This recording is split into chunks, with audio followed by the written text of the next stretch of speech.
primeiros dias foram muito difíceis. A gente almeja chegar em um objetivo e de repente quando você não consegue, é claro que você vai sentir. Nós somos seres humanos e sentimos, é natural. Mas o futebol é bonito e prazeroso por isso, te dá a oportunidade de já te responder rápido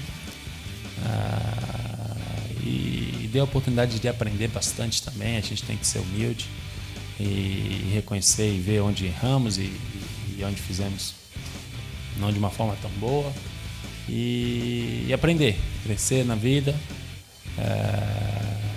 Tenho agora uma grande oportunidade na minha carreira e estou disposto a fazer de tudo pelo Paris, dentro e fora do campo, que eu quero ver esse clube cada vez mais brilhante e respeitado no mundo todo.